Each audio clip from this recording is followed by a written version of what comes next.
दो Alai parties national conference और कांग्रेस में सब कुछ ठीक नहीं चल रहा है। अगर हम पिछले एक साल की बात करें तो गाहे बगाहे ऐसे इंडिकेशंस आए कि दोनों पार्टियां अलायंस पार्टीज तो हैं, लेकिन ये रिश्ता क्या कहलाता है ये किसी को समझ ही नहीं आ रहा था। अभी दोनों की तलखियां, दोनों पार्टीज की तलखियों में ज्यादा बढ़ोतरी हुई है, इजाफा हुआ जब से नेशनल कॉन्फ्रेंस ने कांग्रेस को एक सेफ राज्यसभा की सीट देने से इनकार किया। उसके बाद कांग्रेस ने भी पलटवार किया और नगरोटा की सीट पर चुनाव लड़ने से इनकार कर दिया। ये आखिर चल क्या रहा है दोनों पार्टीज के बीच? ये जो रिश्ता है इसको क्या कहेंगे? ये रिश्ता एक्चुअल में क्या कहलाता है? और ये जो तलखी है दोनों पार्टीज के बीच में ये इतनी बढ़ क्यों गई है? इस पर बात करने के लिए मेरे साथ हैं पॉलिटिकल एक्सपर्ट, जाने माने पॉलिटिकल एक्सपर्ट जम्मू कश्मीर के सुहेल काजमी। काजमी साहब, न्यूज़ 18 से बात करने के लिए आपका शुक्रिया। मेरा सवाल सीधा और स्ट्रेट है, ये रिश्ता क्या कहलाता है कांग्रेस और नेशनल कॉन्फ्रेंस? बट साहब, जो भी रिश्ते मजबूरी के बनते हैं, सियासत जो है हर दिन नया दिन होता है सियासत में, और जो रिश्ते मजबूरियों से बनते हैं उन रिश्तों की कोई मियाद नहीं होती, कोई उम्र नहीं होती है।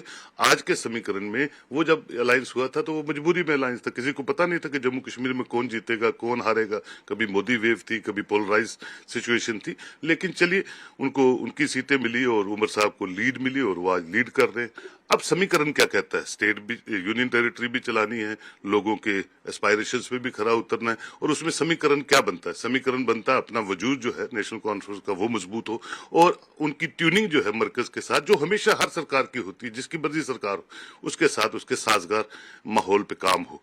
तो नेशनल कॉन्फ्रेंस उमर साहब उस पर काम कर रहे हैं, और उसका जो सक्सेस है उसको अभी दरबार मूव जो ये शुरुआत हुई, मैं समझता हूँ उसका क्रेडिट जो है उस मोहब्बत को जाता है जो कन्विंस कर पाई दिल्ली को कि दरबार मूव कितना इंपॉर्टेंट है, जम्मू के लिए ज्यादा और कश्मीर के लिए कम।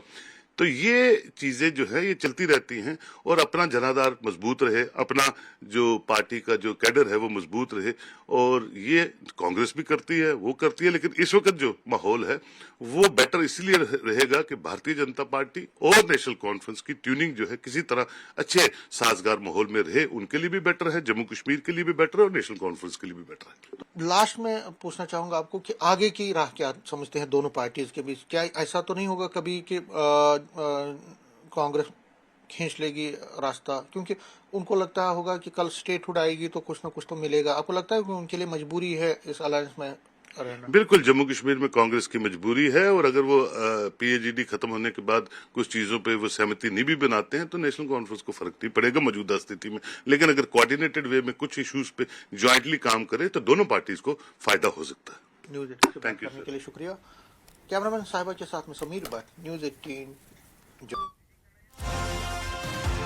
तो उमर अब्दुल्ला का बयान सामने आया कि कांग्रेस अलग पार्टी है, नेशनल कॉन्फ्रेंस अलग पार्टी है। नेशनल कॉन्फ्रेंस का जो फैसला होता है वो प्रदेश में होता है, यानी कि जम्मू कश्मीर में होता है, लेकिन कांग्रेस का जो भी फैसला होता है वो दिल्ली में होता है, क्योंकि कांग्रेस के आला कमान फैसला करते हैं।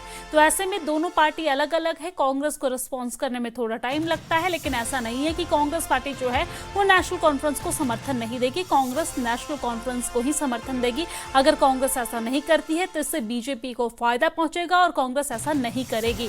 तो ये बड़ी बात हम आप तक पहुंचा रहे हैं जो उमर अब्दुल्ला की तरफ से कहा गया है। लेकिन हमने देखा कि किस तरीके से बीते दिन राज्यसभा में चाहे सीट को लेकर हो या फिर उपचुनाव में सीट को लेकर हो, कांग्रेस और नेशनल कॉन्फ्रेंस के बीच अनबन की खबरें सामने आई। और न सिर्फ खबरें सामने आई बल्कि कांग्रेस पार्टी के जो प्रदेश अध्यक्ष हैं, यूटी अध्यक्ष हैं तारिक हमीद कर्रा, उन्होंने किस तरीके से मीडिया के सामने आके ये बात भी कही, और उन्होंने स्वीकार किया कि जिस सीट की मांग वो नेशनल कॉन्फ्रेंस से कर रहे थे, नेशनल कॉन्फ्रेंस की तरफ से वो सीट नहीं दी गई। और यही वजह है कि राज्यसभा चुनाव में कांग्रेस पार्टी ने अपने उम्मीदवार को खड़ा नहीं किया, अपने उम्मीदवार को आगे नहीं किया।